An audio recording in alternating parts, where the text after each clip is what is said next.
दोस्तों, आज की कहानी है बहू तुम्हारे साथ। तुम्हारी बहू ऐसा व्यवहार करेगी तब तुम्हें एहसास होगा। दोस्तों, कहानी शुरू करने से पहले अगर आपने चैनल को सब्सक्राइब नहीं किया हो तो कर लीजिए ताकि आपके पास पहुंच सके हर नया वीडियो। अरे जब तुम्हारी बहू आएगी ना और तुम्हारे साथ ऐसा करेगी तब तुम्हें एहसास होगा एक सास का दर्द। बगैर किसी गलती के जब सुरेखा देवी अपनी बहू सुलक्षणा से कहती तो वह अपनी मासूम आंखों से उनकी ओर प्यार से निहारती। वह मासूम क्या जानती कि उसे दुआएं देने की जगह कोसा जा रहा। वह तो निर्लिप्त भाव से अपने माता पिता की दी हुई सीख पर अमल करते हुए अपने सास ससुर की सेवा में दिन रात लगी रहती। दुनिया का छल कपट उसे जरा भी न सूझ गया था। उसे समझ में नहीं आता कि आखिर सासू माँ की नाराजगी की वजह क्या है। हर काम में अपना पूरा हुनर झोंक देती पर फिर भी उस में 10 कमियां निकालकर सुरेखा जी का बड़बड़ाना शुरू हो जाता। सबसे बड़ी मुश्किल तो सुलक्षणा के सामने ये आती कि अगर वह अपने पति विनय के मन से चले तो सासू माँ नाराज हो जाती और अगर सासू माँ के मन से करने की कोशिश करती तो विनय नाराज हो जाता। कहीं ना कहीं विनय सही ही था। उसका कहना था कि तुम सारा दिन कोल्हू के बैल की तरह मत पीसते रहा करो। परिवार में 60 सदस्य हैं तो सभी की मदद कर लो। छुट्टी के दिन जब विनय उसे अपने साथ चाय पीने और नाश्ता करने के लिए कहता तो सासू माँ की आंखें अंगारा उगलने लगती। विनय के सामने तो वह कुछ ना कहती लेकिन पीठ पीछे इतनी बातें सुनाती कि सुलक्षणा के आंसू थमने का नाम नहीं लेते।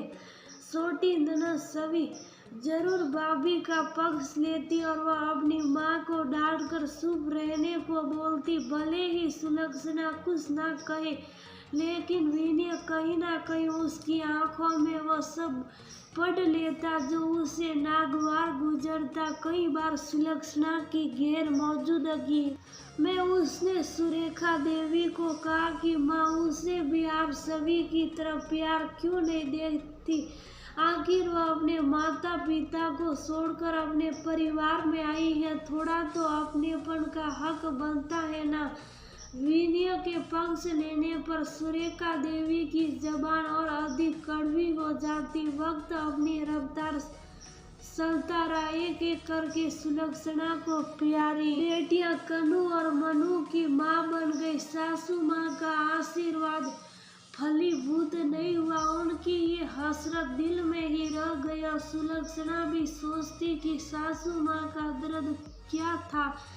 काश मैं भी सास बनकर महसूस कर पाती। कहना उनका अब भी वही रहता पर अब वह ने दूसरा राग लापना शुरू कर दिया था। जब भी अपने मायके आती सुलक्षणा कोई भी कोर कसर नहीं छोड़ती उसकी भगत में। पर फिर भी सुरेखा जी की जबान से यही निकलता जिस दिन तुम्हारी बेटियां ब्याह कर अपने मायके आया करेगी तब देखेंगे तुम उनके साथ कैसा व्यवहार करती हो। सुलक्षणा को समझ में नहीं आता आखिर कहाँ उससे सुख हो जाती है। जीवन के इस उतार चढ़ाव में वक्त अपनी रफ्तार से चलता जा रहा। सुलक्षणा की बड़ी बेटी कनु की शादी बड़े धूमधाम से संपन्न हुई।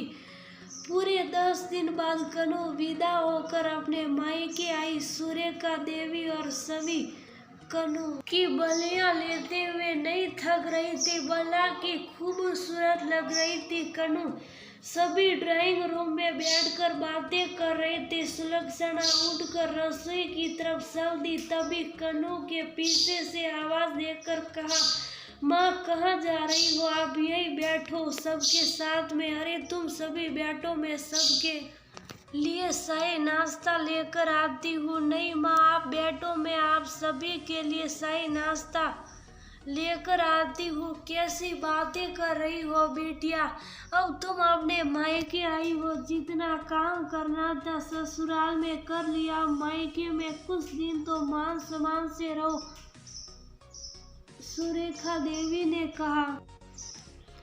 मायके में कैसा मान सम्मान दादी, मैं तो शादी के पहले भी इसी तरह माँ की मदद किया करती थी। अब शादी के बाद ऐसा क्या हो गया जो मैं बैठकर अपनी माँ से अपना सम्मान करवाऊं। विवाह के बाद जब सास ससुर की सेवा कर सकते तो उन्होंने हमें पैदा किया, उनसे सेवा क्यों करवाना। मायके में बेटियों का सम्मान क्या सिर्फ बैठकर हर चीज हाथ पर देने से होता है। नहीं दादी, मैं शुरू से ही सब बातों का विरोध करती थी, पर माँ ने मुझे हमेशा शुभ करवाया।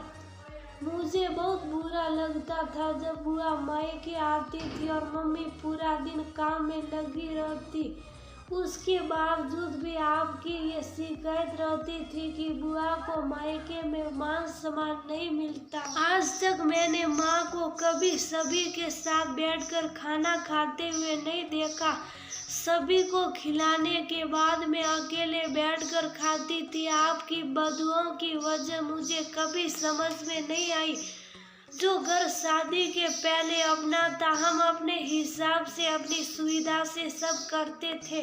शादी के बाद मेहमान नवाजी क्यों करवाना, पर अब मैं ये सब पुरानी परिपाटी नहीं चलने दूंगी। अब जितने दिन में हूँ, जिस तरह से ससुराल में काम करती हूँ, उसी तरह मायके में भी सभी का ख्याल रखूंगी।